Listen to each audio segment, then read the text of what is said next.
Scorzette o cortecce d'albero? Sì, perché proprio all'esterno questo impasto simula proprio la forma di una corteccia d'albero. All'interno abbiamo una granella di mandorle tostate, formando così un panetto di impasto che quando si cuoce diventa bello friabile, proprio come un torroncino. Andiamo a vedere questa ricetta. Benvenuti nel mio angolo di pasticceria. Oggi prepariamo le cortecce croccanti. Sono molto simpatiche per ampliare l'assortimento all'interno di un pacchetto di torrone e di prodotti natalizi. Torrone perché è un torroncino, alla fine è un piccolo torroncino friabile e croccante, cotto nel forno. Iniziamo a portare ad ebollizione l'acqua.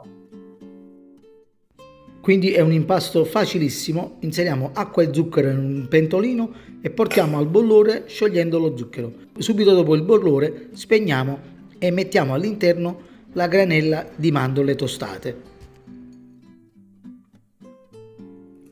Il tutto tolto dal fuoco, ovviamente messo su un tavolo. Andiamo a inserire anche gli aromi, un cucchiaino di pesto napoletano oppure cannella, e inseriamo anche un pizzico di vaniglia e un pizzico di ammoniaca.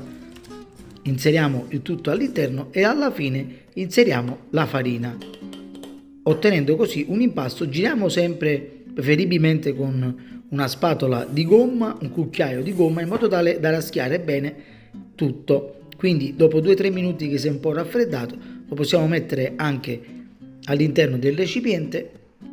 Adesso dobbiamo aspettare semplicemente che l'impasto si raffreddi. Quindi quando l'impasto si è raffreddato vediamo se è rappreso, quindi diventa solido e lo possiamo lavorare. Per anticipare possiamo mettere anche un po' in frigorifero, comunque formando un bastoncino ed ogni pezzo da circa 15 grammi ognuno. Più o meno usciranno circa 20-22 pezzi massimo.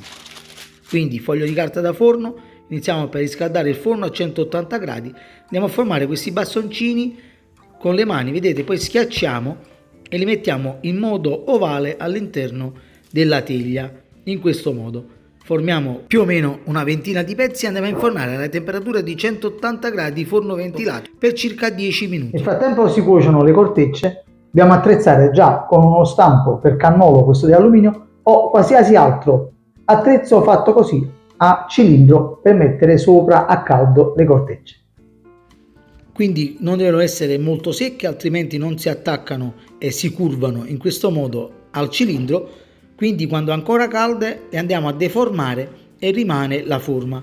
In tal caso non si dovessero muovere, che si spaccano, le possiamo mettere di nuovo nel forno, quelle si vanno ad ammorbidire e quindi si vanno anche a modellare. Adesso nel frattempo aspettiamo che le cortecce si raffreddano, andiamo a sciogliere il cioccolato fondente a bagnomaria o in microonde.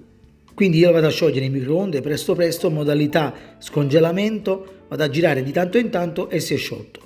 Quindi con l'aiuto di un pennello vado a spennellare il lato interno delle cortecce o scorzette, facendo così anche dei segni all'interno, proprio come una corteccia. Vedete, io le metto una verso l'esterno e una verso l'interno per farvi vedere che fuori viene spaccata e dentro con il cioccolato.